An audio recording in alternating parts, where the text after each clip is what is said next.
अस्सलाम वालेकुम फ्रेंड्स, अल्लाहुम्मा सल्ली अला सय्यिदना मुहम्मद व अला आलि Muhammad. Hope you are doing well. आज मुहर्रम उल हराम का महीना चल रहा है और इससे रिलेटेड बहुत इंपॉर्टेंट बात मैंने आपको बतानी है। एक अजीब व गरीब वाक़या मेरे साथ हुआ। मैंने जैसे मुहर्रम आया, मैं इसके ऊपर बड़े तहकीक करता रहता हूँ, पढ़ता हूँ इस वाक़ये को। मैंने स्टेटस लगाया और मैंने फेसबुक पोस्ट लगाई सोशल मीडिया पे। गम हुसैन हर मुसलमान के दिल में होता है, जो मुसलमान होते हैं।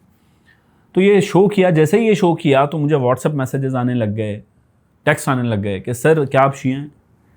मैं सारे अपने दोस्तों से ये बात कहना चाहता हूँ कि अगर इमाम हुसैन से मोहब्बत रखना, हज़रत अली से मोहब्बत रखना और उनकी शहादत का यकीन रखना और ये बात जहन में रखना कि जी ये सब गलत हुआ था और यजीद जिसके ऊपर अल्लाह ताला की लानत हो, जिसने ये सब किया था, उसके लिए अपने दिल में बुग़्ज़ रखना, यजीद के लिए, अगर सिर्फ एक तबके से आप एसोसिएट कर देते हैं तो ये बहुत ज़्यादा गलत बात है। हर एक मुसलमान का ये फ़र्ज़ है कि हुसैनियत उसके दिल में हो, चाहे वो शिया हो या सुन्नी, इससे फ़र्क नहीं पड़ना चाहिए।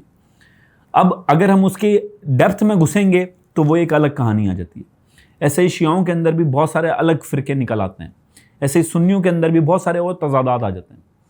पर एक बात तमाम मुसलमानों के जहन में मौजूद होनी चाहिए कि अहले बैत से मोहब्बत और अहले बैत की अकीदत, इस्लाम और अहले बैत को आप अलग नहीं कर सकते।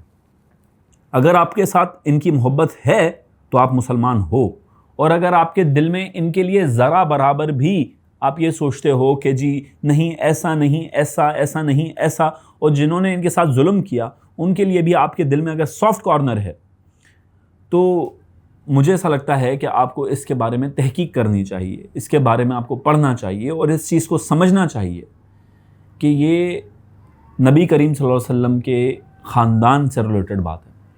या तो आप हक़ पे होते हो या बातिल पे होते हो, न्यूट्रल वाला कहानी आपके पास नहीं आती।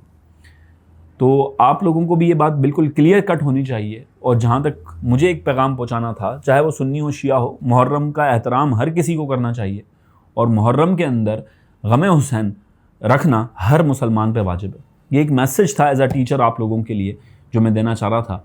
उम्मीद है ये बात आपको समझ में आई होगी और आप ये सवाल कभी भी किसी से नहीं करेंगे अगर वो गम हुसैन के लिए कोई बात कर रहा है तो क्या आप शिया हो या सुन्नी, इससे फ़र्क नहीं पड़ता।